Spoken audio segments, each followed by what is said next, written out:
Monsieur le Président. Madame, bonjour. Merci de recevoir la presse internationale ici au Palais présidentiel. Merci d'accepter de répondre à nos questions. Au nom de mes consoeurs et de mes confrères, je voudrais aussi vous remercier pour l'invitation. On a pu participer aux festivités, faire notre travail. On a pu rencontrer des dignitaires du vaudou, des autorités, des artistes. Je voudrais aussi vous dire qu'il y a d'autres journalistes présents ici, Paris Match, AFP, Canal+, et l'agence Ecofin, qui sont juste en face. C'est un bon panel. Exactement. Donc je vais laisser la parole à ma consoeur de VOA Afrique pour la première question et ensuite on se répartira la parole. Puis à vous, madame. Merci Sadia. Moi, c'est Ginette Fleur-Adondé. Je suis la correspondante de VOA Afrique au Bénin. C'est le service francophone de la Voix de l'Amérique. Oui. Alors, Monsieur le Président, il y a presque 8 ans, vous avez déclaré que le Bénin va révéler au monde le patrimoine vaudou qui est si riche et intense. Alors, pourquoi le Bénin tient-il à révéler le vaudou au monde? Oh, c'est peut-être trop dit, révéler le vaudou au monde. Le monde connaît le vaudou. Vous savez, c'est une tendance spirituelle, religieuse, qui est assez connue déjà à travers le monde. Il se fait que le vaudou est parti essentiellement du Bénin. C'est vrai que la région du golfe du Bénin, qui est confine des deux civilisations Yoruba et Adjatado, a donné naissance ici donc sur nos terres à cette religion qui s'est exprimée largement dans l'Afrique au sud du Sahara, notamment à l'ouest jusqu'à l'Afrique centrale et un peu plus. Et après, par la traite des esclaves, s'est répandu au-delà de l'Atlantique. Malheureusement, l'expansion des religions du livre, notamment du christianisme et de l'islam, a peint la religion vaudou tellement en noir que les Africains non seulement ont abandonné ce qui relève de leur propre identité, de leur histoire, de leur patrimoine, au profit des religions importées, ce qui n'est pas un drame parce que le monde est dynamique, les communautés humaines bougent beaucoup, changent de pratiques, de culture et consorts et adoptent d'autres modes de pensée d'existence.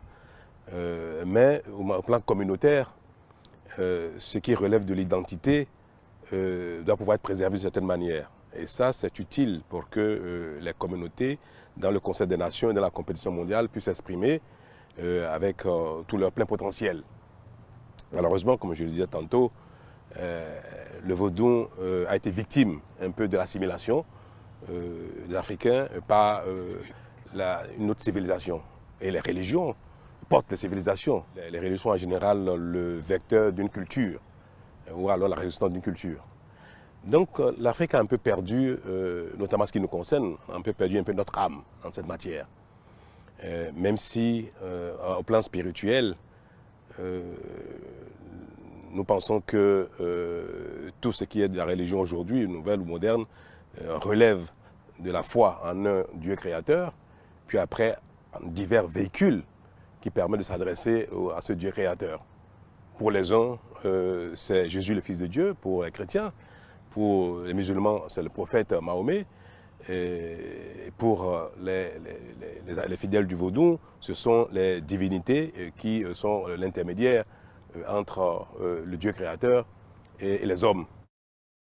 Donc nous partageons pratiquement la même valeur spirituelle, même valeur de la compréhension du monde et l'interaction, la relation entre les hommes et la nature et le créateur. Et d'ailleurs, en cette matière, je peux vous dire rapidement que voilà, la religion vaudou me paraît celle qui intègre vraiment la symbiose entre le créateur, les hommes et la nature globalement. Et puisque elle prône une relation intime, respectueuse et voire un peu dévolutive entre Dieu créateur et les hommes. La terre, l'eau, l'air, l'énergie, le soleil sont pour les fidèles du vaudou les éléments essentiels de la créature de Dieu, créateur, qui offre aux hommes l'existence et requiert leur respect pour l'harmonie sur terre. Et donc par déduction constituent les éléments d'échange quotidien de l'homme avec le créateur. C'est tout, le vaudou c'est cela. Nous l'avons abandonné au profit d'autres philosophies spirituelles et religieuses. bon, ce n'est pas un problème, mais nous avons également un petit peu renoncé ou on a commencé à avoir même un peu honte de cette belle philosophie qu'est la philosophie africaine, la relation entre Dieu et les hommes. Et le vaudou se pratique parfois secrètement, ou alors on en a honte. Et beaucoup de nos compatriotes chrétiens ou musulmans ont un peu cette double pratique religieuse. En plein jour, ce qui relève de la religion importée, et puis plus discrètement, ce qui relève de notre identité réelle. Alors, nous avons dit que pour le rayonnement du Bénin, pour le développement, ce serait bien de reprendre corps dans notre propre identité et de révéler d'abord à nous-mêmes les valeurs du vaudou sans compromettre la foi des uns et des autres. D'ailleurs, le vaudou ne convertit pas. Ce n'est pas une religion qui est expansionniste qui convertit. On adhère au vaudou quand on fait la démarche soi-même. Donc pour nous, quelles que soient les croyances actuelles des uns et des autres, il était utile de révéler à nous-mêmes d'abord les valeurs que porte le vaudou, l'harmonie que le vaudou requiert et instaure entre les hommes, la nature et le Dieu créateur, et de sorte à ce que nous puissions dans ce Conseil des Nations rétablir notre contribution à l'humanité, qui est donc cette autre façon de vivre une spiritualité, de vivre la relation entre les hommes et la nature et Dieu. Nous avons donc estimé que ce serait très bien que l'Afrique apporte, renouvelle un peu au monde ces valeurs-là, tout en vivant, pour ceux qui sont fidèles du vaudou, tout en vivant leur spiritualité pleinement, sans honte, sans gêne. Et par l'occasion, parvenir aussi à déconstruire tout ce qui a été à tort dit sur la religion vaudou en disant que cette religion est l'émanation du mal et qu'on sort tout ça. Bon, c'est normal, hein. L'expansion des religions passe par cela aussi, dénigrer, montrer que l'autre religion elle est mauvaise. Voilà un peu ce qui a guidé, à titre personnel, ma réflexion, puis après au niveau du gouvernement béninois, et maintenant au niveau de tout le Bénin, ce qui a guidé un peu notre volonté de réhabiliter les réelles valeurs du vaudou, et pour le tiers de notre population, pouvoir vivre cela pleinement et partager cela aussi avec le monde. Et tout ce qui est culturel, artistique, qui relève de soi, qui relève de l'identité qu'on partage avec le monde, aujourd'hui, nourrit le tourisme, qui est un secteur économique important. Donc vous voyez, la relation est vite faite entre rétablir notre identité, la retrouver, la partager avec le monde, et aussi développer de l'économie à partir de cela. Monsieur le Président, par rapport à tout ce que vous avez expliqué, par rapport aux difficultés justement et aux clichés concernant le vaudou, ne regrettez-vous pas qu'en Afrique justement, il n'y a que le Bénin? Quand on parle de vaudou, il n'y a que le Bénin. Ne regrettez-vous pas que cette religion n'intéresse pas plus d'autres pays d'Afrique, par exemple, qu'on ne voit pas la même effervescence chez vos voisins? C'est réel, on ne voit pas cette effervescence de renaissance du vaudou et des valeurs du vaudou. C'est regrettable. Parce que cette religion, cette philosophie religieuse spirituelle s'appelle le vaudou ici, mais bon, ça concerne l'Afrique de l'Ouest. Au Nigeria, on parle de Orisha, et plus loin, c'est d'autres appellations, mais ce n'est rien d'autre que la manière dont les hommes ont établi leur relation avec eux-mêmes et avec Dieu dans toutes les régions du monde. Mais l'évolution de la civilisation mondiale et des influences entre les communautés fait que 2 ou 3 ou 4 religions ont conquis le monde. Que 2 ou 3 religions se sont imposées comme étant les nouvelles valeurs religieuses, spirituelles. Et les uns et les autres ont pu adhérer à cette nouvelle philosophie religieuse en abandonnant totalement, en reniant totalement ce qui relève de leur identité propre. Et d'ailleurs, ces communautés en souffrent. On voit bien que parfois, la pratique religieuse des religions importées vient un peu en synergie, ou alors c'est plus, je veux utiliser un mot plutôt positif, avec notre culture. L'idéal aurait été que nous assumions plutôt cela. Ce n'est pas le cas, et c'est dommage que ce soit ainsi, tel que vous le dites, que ce réveil, cette renaissance ne soit pas largement partagé. Mais il faut bien que ça parte quelque part. Nous espérons bien que le Bénin parviendra à aider les uns les autres à retrouver leur identité. Tout au moins au plan culturel, si nous acceptons qu'au plan spirituel, on peut évoluer. Dans quelle mesure pensez-vous que vous jouez un rôle, pas seulement pour Bénin, mais aussi pour l'Afrique de tout, en corrigeant les fausses perceptions internationales peut-être, occidentales de la culture africaine? Moi, je n'ai pas l'ambition de changer l'Afrique. Je veux d'abord, pour moi-même, individuellement, contribuer à retrouver tout mon potentiel d'être participant à un monde de compétition. Au-delà de cela, de ma personne propre, mon pays, ma communauté béninoise. Si notre dynamique peut porter le Bénin et que le Bénin ensuite peut porter l'Afrique, c'est tant mieux.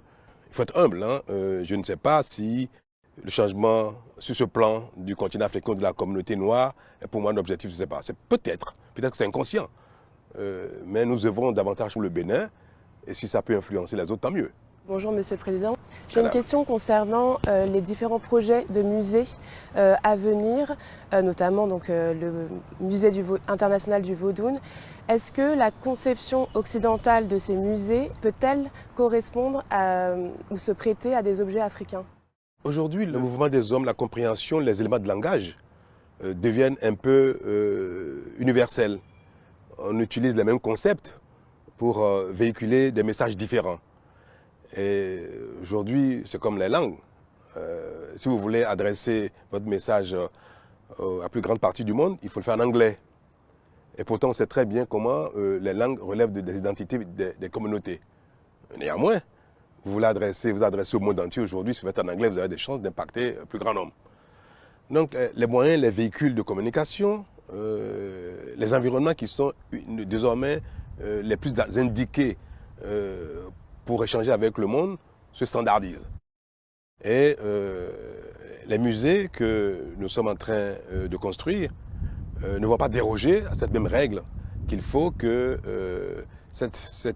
l'environnement dans lequel, les scénarios dans lesquels, ou la scénographie par laquelle nous allons faire découvrir à nouveau les valeurs du vaudou au monde entier, que tout cela soit standard et que ça facilite la perception par les autres communautés de ce que nous voulons leur révéler. Donc j'estime que les véhicules, les moyens doivent rester standards pour faciliter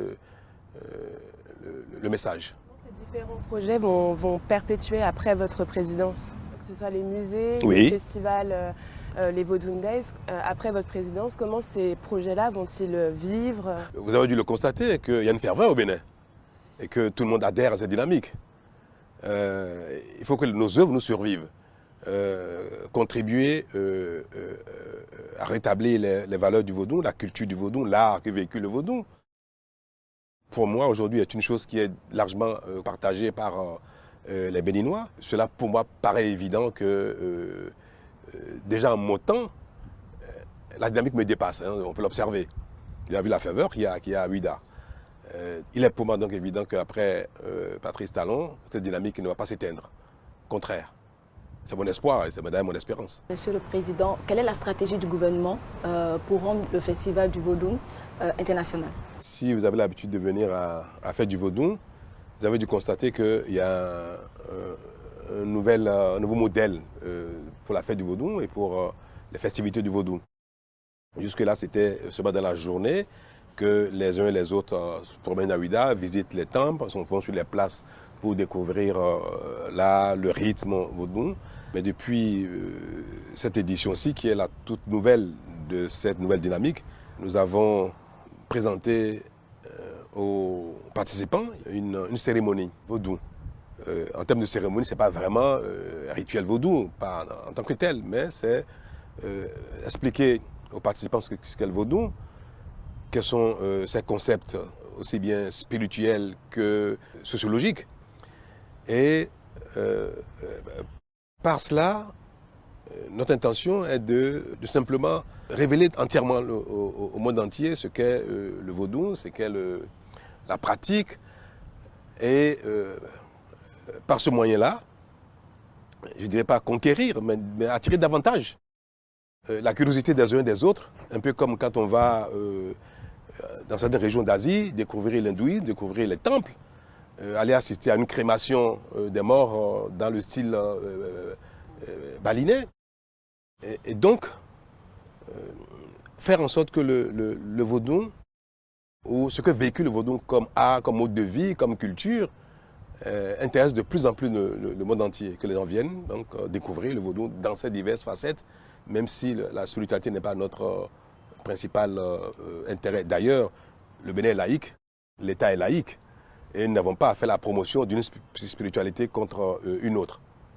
C'est bien pour ça que nous apprécions davantage sur le côté culturel, artistique, identitaire du vaudou, sans faire la promotion de la spiritualité vaudou. Quel est le budget qui était mis en place pour organiser ce festival? Parce qu'on a vu qu'il y avait une très belle organisation. Est-ce qu'on peut connaître le budget du gouvernement? Une belle organisation, moi je ne dirais pas, je ne suis pas un homme éternellement insatisfait, mais je pense que vous avez dû constater que c'est un début. Ouida est en chantier, les problèmes de mobilité ont été très, très sérieux. C'est l'année 1, donc le test. On a testé ce modèle pour voir s'il il convient un peu à l'attente des gens. Et il semble que le modèle est bon. On dit faire une cérémonie vaudou pour davantage expliquer ce que c'est que le vaudou. Donc nous allons continuer dans ce sens-là. Mais le budget, je ne saurais vous en parler en chiffres. C'était pas énorme. C'était pas énorme. Tout est question d'organisation, c'était pas énorme du tout. Mais autant le Bénin consacre des ressources à développer le secteur agricole, à développer le secteur industriel, nous avons dit que le vaudou a pour nous est d'un intérêt aussi économique. Puisque le tourisme est un secteur d'activité important. Aujourd'hui, le monde va davantage vers tout ce qui est consommation de tourisme. Et c'est un pan à saisir, c'est d'intérêt majeur pour nous. Donc si nous investissons dans le vaudou, pas simplement parce qu'on veut révéler notre identité à nous-mêmes et aux autres, mais surtout aussi parce que nous voulons en faire un secteur de développement économique. Alors là, tous les investissements les plus rationnels et rentables peuvent être effectués dès lors que nous faisons la projection de ce que cela peut créer en termes d'emploi, en termes de richesse, en termes de visite du Bénin, en termes de collecte d'impôts, de ressources pour l'État. Donc l'investissement va s'opérer dans ce cadre de rentabilité globale. Monsieur le Président, ce que vous voulez dire aux jeunes ou aux investisseurs, c'est le tourisme mémoriel, c'est la solution? Mais tout à fait, c'est une solution. Le tourisme, qu'il soit mémoriel ou découverte de la nature, ou de l'art tout simplement, les festivals et consorts, tout cela. D'ailleurs, nous mettons tout ça ensemble. Hein. Vous avez dû constater que le Bénin est sur tous les plans du tourisme. La nature, la culture, la mémoire, l'esclavage. Vous savez que nous sommes en train de constituer, de faire renaître l'histoire de l'esclavage, pas pour revendiquer quelque chose, mais juste pour matérialiser mieux au Bénin les traces de cette partie de l'humanité. L'humanité a connu quelque chose d'extraordinairement violent, cruel. Et une bonne partie s'est déroulée sur nos terres ici. Nous avons estimé que ce serait bien que les générations à venir continuent d'avoir à toucher du doigt ce qu'a été le monde en ces périodes-là, pour que plus jamais on ne retombe plus dans ce travers-là. Et aller découvrir ce que nous avions été dans le passé, ce que le monde a été, ce que les humains ont été, est également touristique. Donc nous agissons sur tous les domaines, y compris le domaine mémoriel, artistique, culturel, mais spirituel. Puisque quand vous allez à Lourdes, aujourd'hui en France, quand vous allez à la Mecque, il y a un aspect économique très important de ces pèlerinages qui sont d'abord spirituels. Mais pour l'économiste que je suis, que tout le monde est, on sait très bien le sous-jacent économique. C'est pour ça que les États de ces pays contribuent au concours, au rayonnement de ces religions, de ces événements ou de ces pèlerinages, parce que ça apporte beaucoup de richesse. Oui. Et puisque vous parlez d'esclavage, je voudrais parler des afro-descendants, parce que durant le festival, nous en avons rencontré qui étaient très émus d'être sur place, mais tristes d'être toujours en quête d'identité. certains ont dit qu'ils sont repartis d'ici à 300 ans, béninois, et ils reviennent ici sans papier. Alors, dans ce processus de promotion et de valorisation du patrimoine qu'est le vaudou, quelle est la place réservée à la diaspora américaine et aux afro-descendants? J'étais en Martinique il y a quelques jours et j'ai pu toucher du doigt combien la demande est forte. Du rattachement des afro-descendants à la terre-mère, à l'Afrique, aux nouvelles républiques qui ont succédé au royaume et qui, pour les afro-descendants, relève d'une quête fondamentale. Trouver le lien avec l'Afrique globalement et si possible avec leur royaume de départ ou les républiques d'aujourd'hui qui ont pris la place des royaumes qui à l'époque ont fourni ces esclaves-là à la tête négrière. Malheureusement, ce commerce a été tellement ingénieux qu'il a brouillé toutes les pistes pour empêcher le retour des esclaves sur la terre natale. Cela a été d'une complicité de toutes les parties, y compris même des Africains, qui ont contribué parfois volontairement à ce commerce en vendant leurs propres frères. Donc les pistes ont été suffisamment brouillées. Aujourd'hui, la science, la technologie permet de rétablir, de retrouver encore la traçabilité de ces mouvements à travers l'ADN. Mais cette quête identitaire peut trouver une solution qui apaise par la volonté des pays d'Afrique à offrir notre patrimoine actuel, patrimoine social, identitaire aux afro-descendants de manière globale. C'est pour dire quoi, un afro-descendant de la Martinique, de la Guadeloupe, des Antilles ou de l'Amérique du Nord ou de la Jamaïque a un lien global avec l'Afrique, donc a un lien global avec le Bénin. Est-ce qu'il est impératif de savoir que ce Jamaïcain est venu du Bénin, du Ghana, du Sénégal, du Congo? Est-ce que d'origine, ses aïeux étaient plutôt mandingues, ou Congo, ou Yoruba, ou Adja ou Fon? Cela importe peu aujourd'hui. Dans tous les cas, on voit bien aussi combien un tel brassage, combien aussi les communautés africaines ont évolué un peu dans la migration et dans les mélanges. Donc pour moi, ce qui est important, c'est pouvoir dire, proclamer que chaque pays d'Afrique est le pays de chaque afro-descendant. Que le Bénin est également le Bénin, la terre natale de chaque afro-descendant. Et faire la démarche morale, même spirituelle, pour se convaincre de ce que un Martiniquais, un Jamaïcain, un Américain afro-descendant est un Béninois. Inversement. Qu'ils sentent que le Bénin est leur pays, autant ils peuvent sentir que le Sénégal aussi. Et c'est cela que nous souhaitons, nous voudrions construire, pour répondre à votre question. Et une réflexion est en cours actuellement pour voir comment on peut traduire tout cela dans la République. Parce qu'aujourd'hui, la vie moderne est régie par des règles. Vivre au Bénin, être béninois, requiert des critères à satisfaire.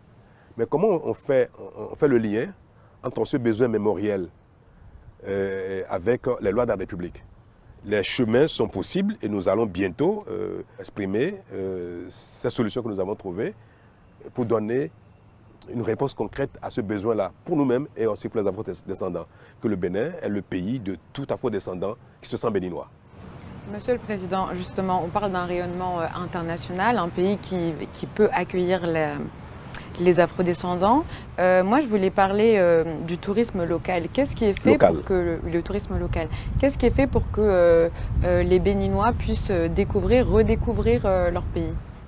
Vous étiez à Ouidaï. Est-ce que vous n'avez pas remarqué qu'il y avait beaucoup de Béninois, que la grande partie c'est des Béninois, de tous ceux qui ont participé, qui sont venus et qui ont marché, qui sont venus de loin. Vous avez vu beaucoup de véhicules, des bus et consorts venus avec quelques étrangers, mais beaucoup de Béninois. L'un de nos intérêts majeurs, c'est aussi que le Bénin se découvre, que chaque Béninois découvre mieux son pays. Et c'est pour ça que nous avons dit depuis le début, notre ambition est de révéler le Bénin à nous-mêmes d'abord. D'abord. Ce n'est pas un langage politique et tout ce que nous faisons, notre première cible, c'est d'abord nous-mêmes, c'est le Béninois, c'est le Bénin. Et puis, secondairement, le monde. Même au plan économique, que les Béninois de l'intérieur du pays puissent venir à Cotonou, puissent aller à Porto-Novo, que ceux de Cotonou puissent aller à Boyacon, à Parakou, à Naitengu, aller voir les réserves animalières, ou aller à Niki découvrir mieux le cœur de la culture Batonou, qui est une ère socio-culturelle qui compose aujourd'hui le Bénin, que donc les uns et les autres se découvrent mieux, découvrent les autres régions, les autres cultures qui composent aujourd'hui cette mosaïque de la culture béninoise, est d'abord pour nous d'intérêt majeur et au plan de la connaissance de nous-mêmes par nous-mêmes et au plan économique. D'autant que quand je vais à Porto-Novo, quand je vais à Parakou, séjourner 1 ou 2 jours, quand je vais voir la réserve animalière, c'est de la consommation. Je consomme du transport, je consomme de l'hébergement, je consomme tout ce qui est nécessaire à la survie, je mange et consomme tout ça. Donc, le volet économique aussi était très important pour nous-mêmes. Donc, nous faisons tout pour que le tourisme au Bénin concerne les Béninois d'abord, puis les autres. Ça veut dire que notre cible n'est pas qu'internationale. Monsieur le Président, au niveau éducation, formation, pour intéresser les jeunes béninois à découvrir ou redécouvrir leur culture, quelles sont les initiatives qui ont été entreprises? Nous allons de plus en plus intégrer dans les programmes scolaires ces éléments-là, pour que ce ne soit plus une démarche d'exception, une démarche particulière, que ce soit le standard. Que les enfants, sur les bancs scolaires, comprennent mieux d'où ils viennent, qui ils sont, qu'est-ce qu'est leur réelle identité, comment le monde évolue à partir de diverses cultures. C'est bien de connaître la culture des autres pays, de ceux qui aujourd'hui rayonnent davantage au plan universel. Mais si on connaît mieux les valeurs de sa propre culture, on peut mieux les vendre.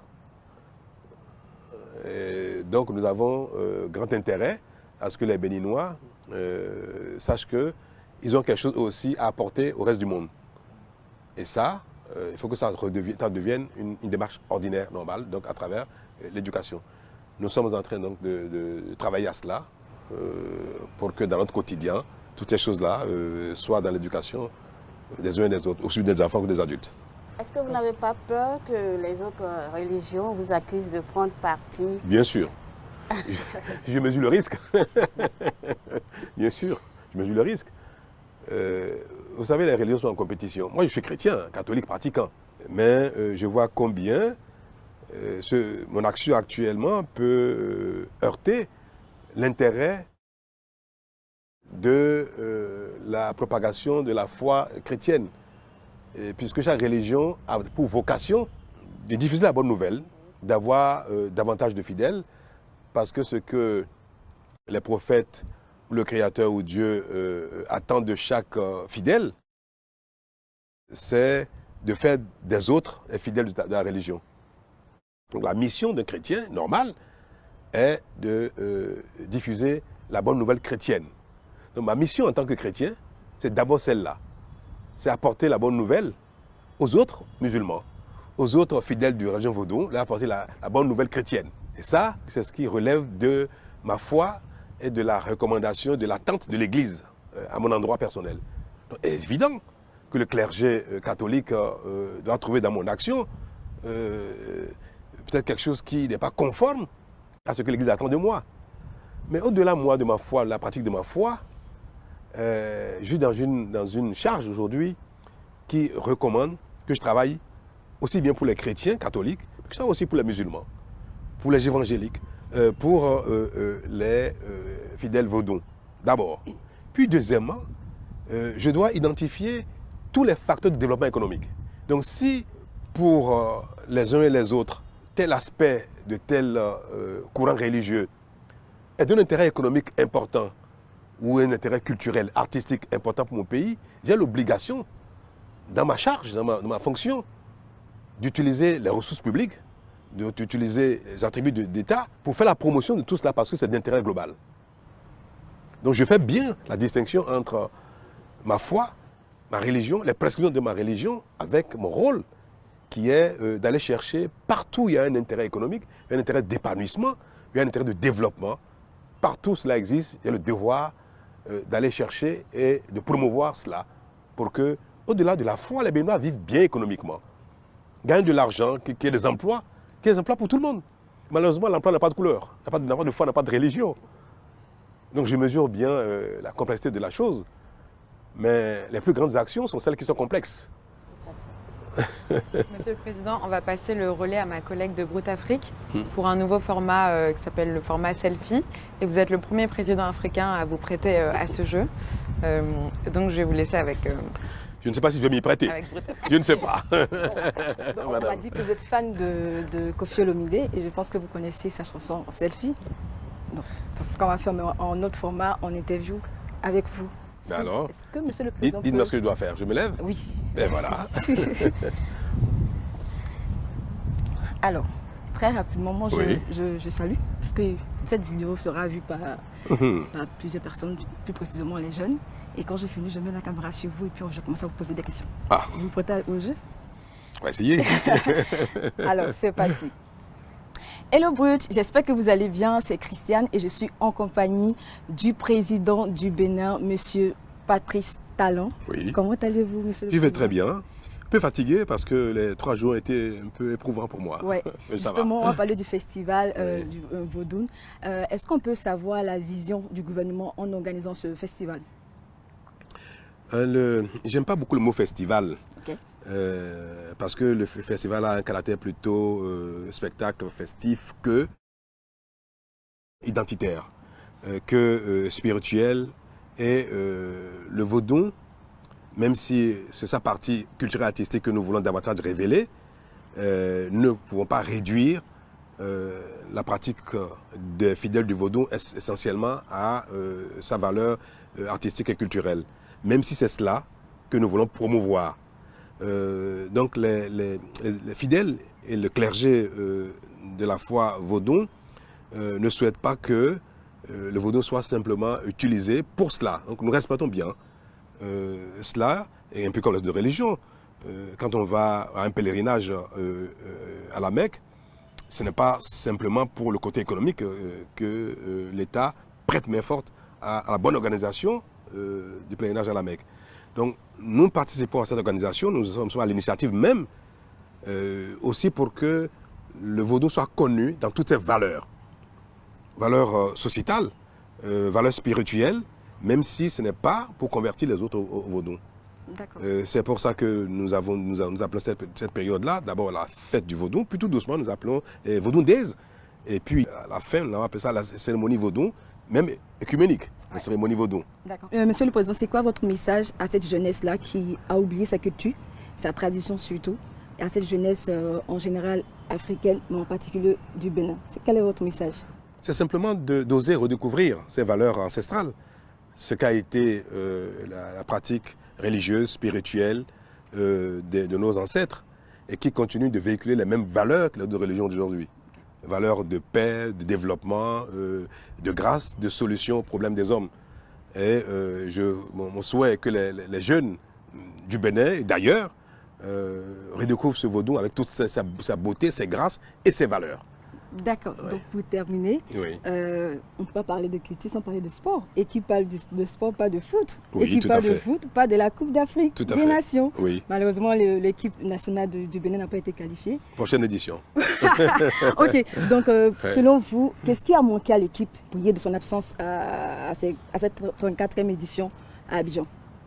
Oui, le parcours de l'équipe de foot du Bénin, ces temps-ci, a pu s'essouffler, a pu montrer un certain essoufflement, parce que vous savez, la pratique du sport de manière globale au Bénin n'a pas reçu l'appui qu'il faut au niveau des pouvoirs publics pour son organisation, pour son développement, pour les investissements qui sont nécessaires. Nous commençons à le faire. Et c'est en matière de sport qu'un résultat n'est spontané. Donc nous savons très bien que nous ne sommes pas encore au niveau qu'il faut pour briller de manière permanente à toutes les éditions. Certes, nous avons pu l'être dans le passé, mais nous sommes conscients qu'il nous reste encore beaucoup à faire pour que le Bénin soit dans le top 10, top 10 final, pour pouvoir être présent, quelles sont les éditions. Mais dans les prochaines, vous verrez, le Bénin sera toujours présent. D'accord, donc pour vous, qui va gagner la CAN à Abidjan? Je ne saurais le dire dans ma position. Ce serait, ce serait trop risqué. Et puis bon, je vais heurter beaucoup de gens. Donc je veux que le meilleur gagne. Ok, merci Monsieur le Président. Merci. Merci Monsieur le Président d'avoir accepté de répondre à nos questions. Merci bien. Vous avez dû vous rendre compte combien, pour une petite question parfois, il me faut beaucoup de temps pour vous répondre. Parce que le sujet est difficile et complexe. Et il faut choisir chaque occasion pour montrer le lien qu'il y a entre la culture, l'art, la spiritualité et les besoins de notre société. Ce n'est pas évident. C'est un exercice très difficile et je pense qu'on finira par trouver peut-être quelque temps le bon mot, le juste mot qu'il faut ou la phrase qu'il faut pour ne pas devoir parler autant pour faire comprendre. Nous aurons raison si nous réussissons à montrer que cette religion-là véhicule quelque chose en termes de valeur. Et ça, je le répète souvent, parce que vous avez dit tout à l'heure, le vaudou a été peint en noir. On dit c'est le gris-gris, la sorcellerie, tout ce qui est maléfique. On nous l'a mis dans la tête et maintenant nous-mêmes nous le véhiculons. Il faut dédiaboliser d'abord à l'interne avant d'aller plus loin. Alors nous allons travailler à ça ensemble. Hein. D'accord. Je vais compter sur vous tous. Bon, lui, on va le mettre à l'écart, il n'est pas concerné. Mais tout le reste, là, on va travailler à déconstruire un peu cette histoire-là qui est un handicap pour nous. C'est dans la tête de presque tous les. C'est là où on va faire le boulot. Ouais. Merci beaucoup. Merci beaucoup. Merci, monsieur.